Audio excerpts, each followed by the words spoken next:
My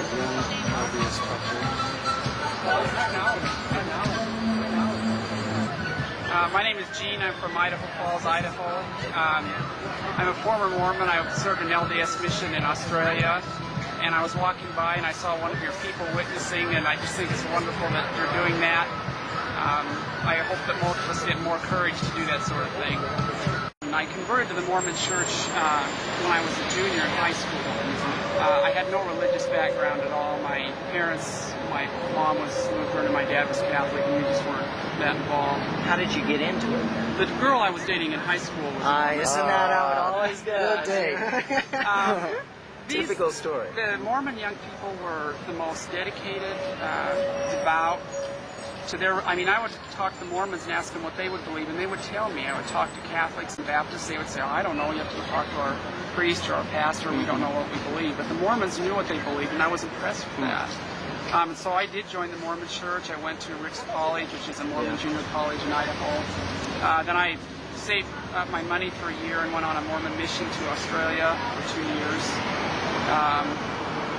And it was there that I began to hear the witness of Christians for the first time and began to hear aspects of Mormon theology and history that I had never heard presented by the Mormons before. I was very defensive of the church. Those people who witnessed to me got an earful of defense, Mormon defense. I would even spend my days off writing letters back to these people defending the church. And so they had no idea the effect that they had on me, because it wasn't until 3 years after I got back into the United States and after my mission that I became a Christian. But it was their words years before that stayed in my heart and that resurfaced when I started studying the Bible on my own. So I guess it's a word of encouragement to your group is that never think that any witness that you give is in vain. These young people that we talk to, you never know. They might in 15 years remember something you said or something I said and become a Christian as a result of it. I wish those people in Australia knew the impact they had on my life. They have no idea of knowing and won't know until we get to heaven what they did. But anyway, after my mission, I enrolled at Brigham Young University, and I began to really research the theological questions, mainly in two areas. Can man become a god, as Mormonism teaches? And the other area being priesthood. Is there an ordained priesthood, or is there a priesthood of all believers? And so I did a lot of reading at the BYU library, and then I could only get certain sort of books there, so I came up here to Salt Lake and did more research up here. The turning point came right as I was getting ready to graduate from BYU. I was engaged to the daughter of a Mormon bishop.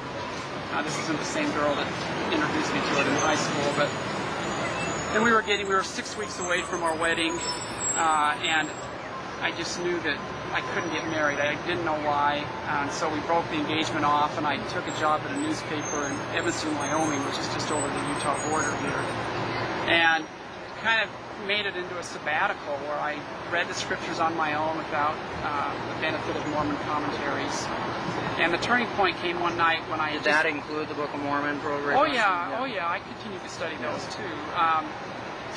But the clincher came. I was reading a book by Billy Graham called How to Be Born Again. I had bought it at a gas station in Dillon, Montana years before I'd become a Mormon, and then I unpacked it. It was the first book I came across. And so I read that, and at the end of the book, he says to go back and to read the Gospel of John. And as a Mormon, I'd read John many times. We used the King James Version of the Bible. And so I started reading John. I was reading where it says in the beginning was the Word, and the Word was God. The Word was with God, and the Word was God. And then I skipped down to verse 13 or 14, where it says, the Word dwelt among us, and we beheld him. And so I knew that the apostles had to be talking about Christ, because they were the only ones who saw him and testified of him. And so then, for some reason, I don't know why, I skipped back up to verses 1, 2, and 3, where it said that in the beginning the Word was with God and the Word was God. And I had reasoned from the lower verses that Jesus was the Word. And when I got into the first 2 or 3 verses and saw that Jesus, if he had to be the Word, he also had to be God. Yes. And the minute that I realized that Jesus was literally God, Mormonism just was gone forever. I didn't have any more questions or anything, and then I became a Christian. and have been one ever since. That's been 13 years ago now. Wow. That's all.